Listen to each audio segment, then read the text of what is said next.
Good evening, everybody. Welcome to this week's edition of Southern Woods and Waters. Hope you're all having a great night sitting around with your family, getting ready to enjoy the show. We've got another great one for you tonight. I'm joined by another good friend in studio. Got my buddy Wes Stone here with me tonight. I always enjoy having you in, Wes. Glad to be here. Talking a little deer hunting whenever we can get you in here from Illinois for a few days. I'm always ready for that, man. But now you done took a good Tennessee deer this year. So sure did. Been having a good season, and tonight we're actually going to take you along on a hunt that I kept Wes. I kept you up to date. I think the whole time I was after this particular. Yeah, I had some history with that deer through you. Yeah, actually. I'm telling you, it was a great hunt over a couple of weeks, but especially for about 4 days. I saw as much or more action, rutting action, than I think I've seen in a long time. Yeah, we had several different names for that deer. We did. We joked around this summer as we come about through the summer. His name changed several times. Yeah. But it finally played out, and I made a change and got in the right area, and by doing that, was able to make it all work out. So looking forward to sharing that with you guys tonight as well. As a matter of fact, I'll tell you what, let's just head on over to the woods and get started with segment 1 of the chase for the 7-point.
Somehow, I don't know how, but I is. Your angel. Yeah, he was just too far. It's definitely not spooked. Just walking down there, checking on stones. I keep trying to range him.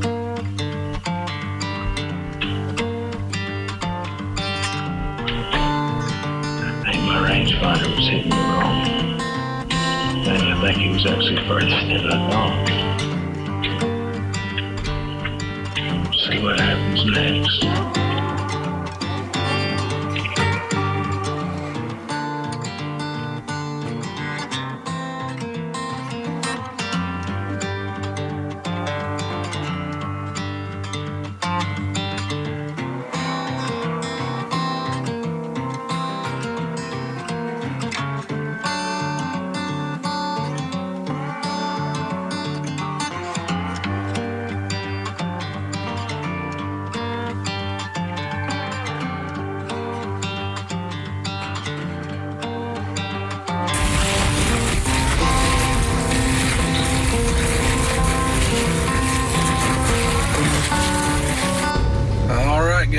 I'm pulling up to the farm right now.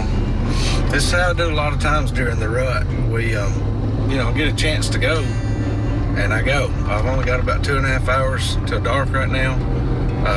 But man, my camera's been firing up all day. There's deer on their feet. I'm gonna go give it a try. A couple hours is better than no time at all. And this time of year, I mean, it's just time in the stands what kills most of these deer. At least that's what's killed the most deer for me. So I'm fixing to head in here.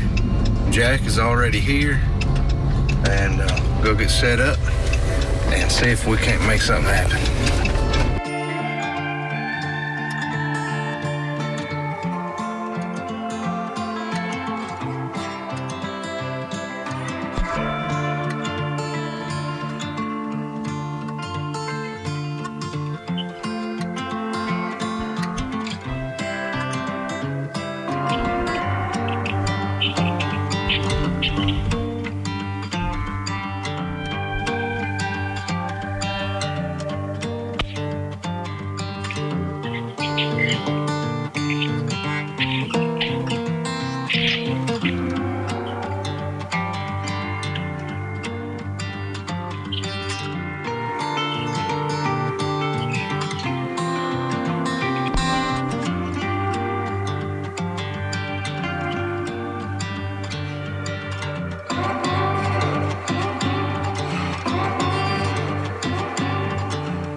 All right, guys, it's time for this week's Wild Game Forecast. It's being sponsored by our friends over at Wilson Bank & Trust.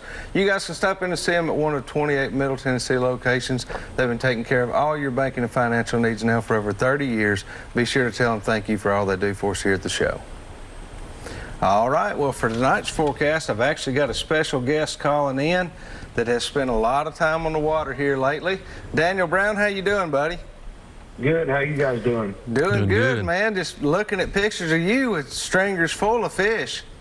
I tell you what, the lake is it's down where it needs to be. The water temp's down, 49, 50 degrees, and the fish are feeding heavy. I'm back to using my thumper, and I really don't even have to go look for the fish no more. I get out in my channels, and I turn my thumper on, and I get my live scope, and it's a lot of fun, man. The fish are actually coming to us now, so we don't get no better than that. Are you back to catching them on the spoons again now, mainly on the beach spoons? Yeah, I'm back on the spoons. The live bait died off, and really, the spoon mimics a dying shad, and we got lots of shad grouped up right now, and hopefully we'll have some shad die off. Really never seen shad like I'm seeing now on the live scope on Priest. Every year it's just getting more and more, but yeah, the fishing's phenomenal. We're catching big numbers. I'm catching lots of fish around Bryant's Grove, but I'm catching my bigger fish around Smith Springs. So, I mean, now's the time to get out, load the boat, get you some spoons, book a trip with me. It's time to load the boat right now. Are they pretty deep right now? Are the fish back pretty deep again? Well, I'm really not happy unless I'm in 30 foot of water right now, or close to 30. I've been sitting in 30 to 35, but the fish, I'm either not seeing them, they're real close to the bottom, and we're catching them right off the bottom, or they're coming in about 15 or 20 foot, and they're coming in fast. They'll come in big groups. We've been having groups of hundreds, if not several hundred, come in at one time, and it's just like everybody that's got a spoon down there in front of them will catch one when they do that. So, you can't beat those kind of days, it's man. a lot of fun, man. It really is. We're catching 40, 50 to 100 a day. Well, Daniel, if folks at home right now want to get a trip set up with you, to get out there with you, how do they need to contact you? Well, they can call me at 615-806-0814, or they can go to my website at therealdealguideservice.com. Awesome. Well, man, I'm looking forward to fishing with you again here real soon, buddy. Yes, sir. Y'all have a good show. We appreciate you calling. Have a good night. Bye. Does sound like fun, though. I'm telling you, it's a big time, I promise you. Guys, we want to remind you to follow us on Facebook. Keep up with us there. We're actually going to be down at the Hope Outdoors event this coming weekend. So if you follow us, we'll let you know how all that's going and how our hunters are doing. Also, you can find us at swwtv.com. You'll find all of our past episodes there and links to all of our sponsors. We're going to take a quick break. We'll be right back with this week's Pictures of the Week and some more Southern Woods and Waters.